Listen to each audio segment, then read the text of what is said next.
Bonjour, bienvenue sur la vidéo de la semaine sur les informations de la semaine. Qu'est-ce qui se passe cette semaine? Il y a beaucoup de choses qui bougent, beaucoup de changements. On va parler encore d'Israël. Voilà, les choses se font, c'est triste ce qui se passe en Israël. Autrement, ce serait mieux si on avait une transition plus pacifique et qu'on avait moins de combats. Mais je dis ça, il y a toujours quelque chose, on peut toujours prendre quelque chose de ce qui se passe, il y a toujours des leçons à tirer, il y a toujours quelque chose de positif dans le négatif, même si forcément j'ai pas envie de guerre. Et un conflit nous rend, en termes de collectif de l'humanité, nous rend plus forts, plus intelligents et plus capables à trouver des solutions. Donc quand on a un conflit comme ça qui se passe et qu'on ne veut pas, on va chercher encore plus à essayer de trouver des solutions, on va essayer de comprendre comment ça se passe, pourquoi ça se passe et comment faire pour que ça ne se passe plus, quoi. Donc voilà, il y a toujours quelque chose à en tirer et j'ai hâte que ça se finisse. J'ai hâte qu'on évolue, qu'on passe à autre chose, quoi. Donc encore sur l'Israël, c'est vrai que il y a une tentative d'escalation, certaines factions, certaines personnes ou groupes derrière les scènes qui aimeraient escalader cette situation-là, que ça reste pas seulement en Israël, mais qu'il y ait d'autres pays qui interviennent, qu'il y ait une guerre plus globale. Mais les militaires de différents pays, non seulement Israël, mais aussi des pays comme l'Iran ou la Russie ou la Syrie, etc. Les militaires haut gradés sont au courant de ce qui se passe, ils sont au courant des tentatives d'escalation, ils ne les laisseront pas faire, ils ne sont pas stupides. Voilà, ils sont pas...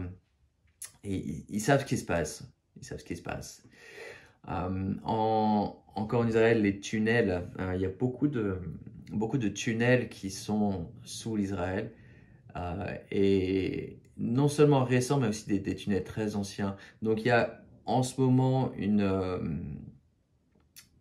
des opérations militaires qui se font pour nettoyer ces tunnels-là, donc nettoyer tout ce bas monde, comme on dit, et ouais, pour effectivement terminer cette situation. Et ça me fait penser d'ailleurs à l'Ukraine, parce que l'Ukraine, un autre conflit.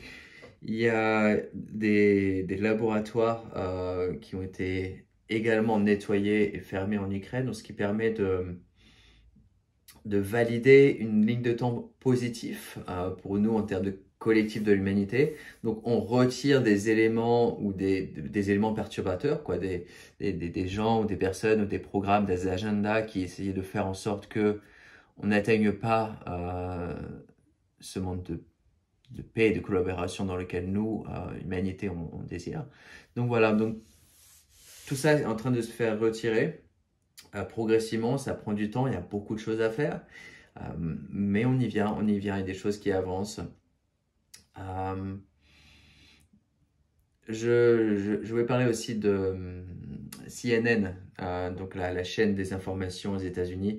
On a le même équivalent en France, c'est France 24. En Royaume-Uni, c'est BBC. Pour les pays arabes, c'est Al Jazeera. Pour la Russie, c'est RT, Russia Today. Donc, il y a des chaînes d'information globales, ouais, les chaînes d'information. Et CNN, qui est parmi les plus connus, a fermé son siège parce qu'ils n'ont pas assez d'argent, parce qu'il n'y a pas assez d'audience. C'est vraiment intéressant de regarder ça d'un point de vue global. On est parti des informations en termes de journaux, ensuite à la radio, ensuite à la télé, maintenant sur Internet. Et ces informations globales diffusées sur la planète, on aurait à penser que voilà, quand on produit les informations, les gens regardent les informations, ils restent informés et ils vont continuer à regarder, etc. Mais les gens se réveillent et ils se rendent compte que les informations globales ou mainstream, ou de CNN ou la télé en gros, quoi, en global, Et les gens se rendent compte qu'il y a beaucoup d'informations non correctes, beaucoup de choses qui sont mal dites ou qui sont inadéquates. Et du coup, les gens se réveillent. Et du coup, les gens, ils regardent plus CNN, ils regardent plus BBC, ils regardent plus TF1, peu importe. Et bah voilà, ils sont obligés de fermer les boutiques, quoi. Donc je crois que c'est encore diffusé, il y a encore des informations sur CNN, mais le siège global a fermé, ce qui est vraiment un signe que les choses bougent et évoluent en termes globaux. C'est très excitant. J'aime ça. Autre chose, c'est le président suisse. J'ai oublié son nom. Président suisse démissionne. Sachant que la Suisse est un pays assez central, on sait tous que la Suisse ne participe pas aux guerres, etc. Mais il n'en est pas moins qu'il y ait des gens en Suisse, des gens d'influence, qui ont beaucoup d'intérêt sur d'autres guerres dans d'autres pays. Donc c'est pour ça que la Suisse n'a pas été envahie, parce que en Suisse se trouvent les personnes qui ont des intérêts à différentes guerres. Et donc le fait que le président de la Suisse démissionne, ça potentiellement va laisser de la place pour que d'autres personnes se fassent arrêter ou mettre de côté, etc. Donc c'est assez... ouais, ça bouge bien, ça évolue bien. Ça fait plaisir d'entendre que les choses vont dans la bonne direction. Non pas que je le doutais, hein, mais voilà quoi. Autre chose, la banque centrale suédoise, Riksbank, a fait faillite. Une autre banque qui fait faillite, mais c'est une banque centrale. Et les banques centrales, quasiment toutes, contrôlées par des compagnies privées. On ne pourrait pas penser que c'est le cas, mais voilà. Les banques centrales, on penserait généralement que ce soit des banques publiques, des banques d'État, des gouvernements, mais non, en fait, elles sont quasiment la plupart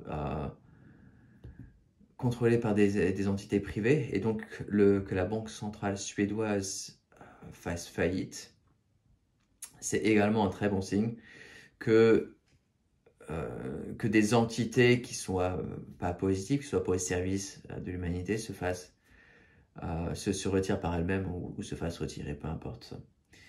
Et enfin, pour parler de l'industrie pharmaceutique, donc la compagnie Johnson & Johnson envisage de faire faillite suite à 500 000 poursuites, donc procès, 500 000, liant la poudre qu'ils ont fait pour Johnson & Johnson, liant cette poudre à des cancers qui ont survenu, quoi. Donc 500 000 gens qui ont porté plainte contre eux, et donc Johnson & Johnson, dans l'industrie pharmaceutique, va potentiellement fermer. On voit vraiment globalement un push, donc vraiment les gens, donc l'humanité qui poussent à arrêter ce vieux système qui ne fonctionne plus, qui est contre-productif, qui fait mal à l'humanité. Donc il y a vraiment un push, une action qui se fait pour arrêter tout ça et avancer, voilà, sur un monde plus collaboratif, plus aimant, plus de paix, quoi, plus pacifique.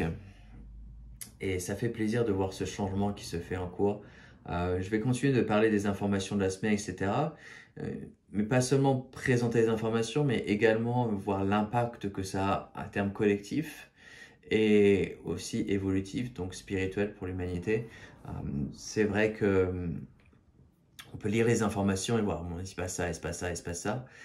Mais ça a un impact qui est beaucoup plus grand que simplement une banque centrale qui fait faillite, etc.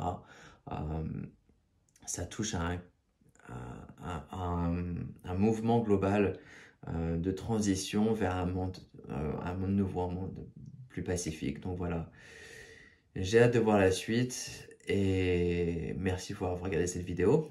Je vous invite à partager et puis vous abonner à la chaîne, bien sûr. Merci.